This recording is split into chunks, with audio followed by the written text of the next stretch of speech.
Welcome back to Peel Out Cars. Today we have a very special episode, so if you're new here, make sure to like and subscribe and make sure to follow along the journey.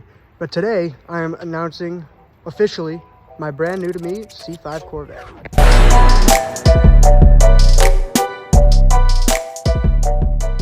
Now when I was looking for cars, I was on Marketplace scrolling through like most car people, and I was actually looking for some sort of German car, S4, M3 or something like that in my budget. My budget was about $8,000. I know, very tight, but one of these popped up, not this car, but another, and the price point was very tempting. Now let me explain to you why I bought a Corvette. And I told you, I'm not really a Corvette person. I didn't really think I was ever gonna buy a Corvette, but my budget didn't really allow for like better cars or more reliable cars. So I thought this was probably the best value. Now, unfortunately, this car is not perfect. There's a lot of visual defects. There's a lot of mechanical-ish stuff that needs to be done to this car, which hopefully will be done on this YouTube channel. Most of the cars on Marketplace for Corvettes are a bit out of my price range. My price range was about $8,000, and I found this car is listed for like $10,500, and I messaged the guy, and we went back and forth, and he eventually came down to $8,000, but then he retracted it. And then another week went by, and he hit me up again, and he's like, actually, you know what? I kind of want to do that. And now here we are. Now this car was in Maryland, and that was a little far for me, but I ended up hopping on a flight and going to pick up this car. I had to drive it back about 400 miles, 8-hour drive, and it gave me no issues. Now there are some lights on the dash, there's some problems, but the car mechanically seems to be fine. Hopefully it stays that way. Now let's stop jibber jabbering and let me show you around the car. We should start under the most important part of this car, which is the 5.7 liter naturally aspirated LS1 V8.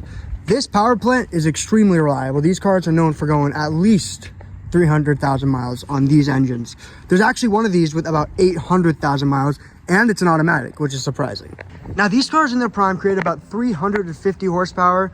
This car does not seem to be lacking much horsepower, but it's probably not at that 350 number like it was when it first came out of the factory. This car has about 150,000 miles or more. The guy did replace the dashboard, so I could end up changing that or fixing it and being in for a big surprise. But this car, ooh, it goes. Now let's get inside this beast. So the previous owner owned this car since about 2008. I am technically the third owner. And he put a lot of miles on. He put about 90,000 miles on this car. He bought it with like 60,000, 70,000. I don't quite remember what the number was. But visually, this car is hard to tell, besides like the ripped seat and exterior, that it has that many. Now, there are some visual things, but the seats, all in all, are pretty clean. He did replace them once, like I said before.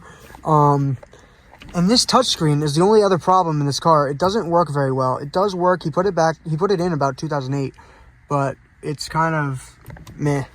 So another great thing about this car is the fuel economy. It gets about 28 to 30 miles a gallon on the highway, which you would not expect from a 5.7 liter V8. But the engineering on this car is pretty much fantastic. There are some shitty GM parts, but outside of that, it does run very well. Another thing you get when you buy the coupe and not the Z06, which is a trunk, is a ton of space. I just came back from Thanksgiving and this whole thing was filled with stuff. And I've never ran out of storage. Now let's hear this baby purr.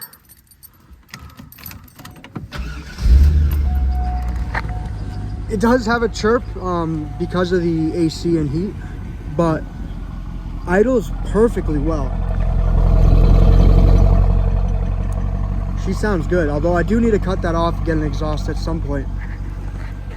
Let's listen to her a little bit. She's warmed up. I've been driving her a long time, all day in fact, but listen to this.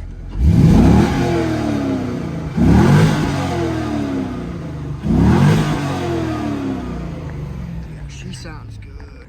This car also came with two roofs. One is painted, one is clear. I need to see if I can get this refinished, but the other one is really nice. So that concludes our video. Make sure to like and subscribe if you want to follow this. And I know it was probably pretty painful. I'm not the greatest in front of the camera. I'm pretty new to this, but hopefully I get better, and hopefully we get to weekly uploads. That's what I'm kind of going for. I need to get my camera all set up and everything, but you'll see more of this. And we probably have a pretty good video coming out next week on car spotting and just a road trip with this car.